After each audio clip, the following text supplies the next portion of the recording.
for a lot of them, this is their livelihood, this is how they make their money, and for them it is their business. A lot of times, whether it is cockfighting or dogfighting, we are seeing prostitution, drug deals, gambling, and it's a family event. So we're also seeing a lot of children at these events, which ultimately desensitize them to it. But for reference, these are what we call sparring muffs. So they will use these to actually spar the birds together without causing much injury. So a lot of times, if they're trying to see, how much fight the bird has or anything, they will actually put these on them. And then that way the birds can spar without getting cut up prior to a fight.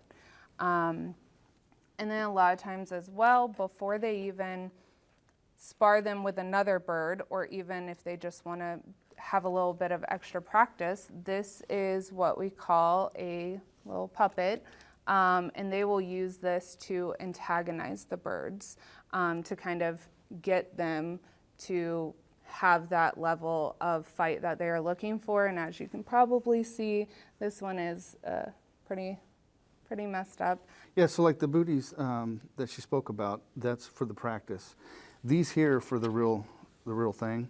And if you look, there's different sizes, and there's different ways that they'll connect these to the spur of the bird. When they're getting a rooster ready to fight, they'll take off certain things on the rooster.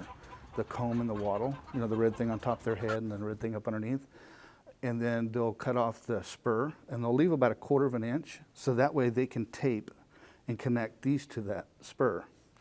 And so when they fight, the roosters, they throw them, and the first thing they want to do is slash.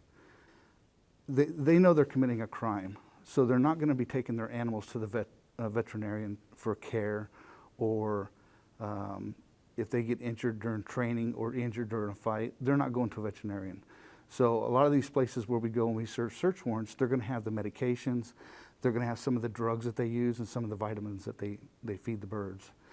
And so through my 31 years of law enforcement, quite a bit of that has been investigating animal fighting.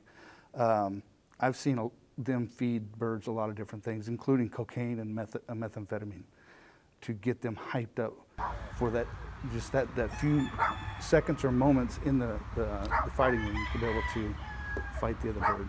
You can watch the rest of the interview by clicking the link below, and check out the Impact Archive for more in-depth interviews you won't find anywhere else.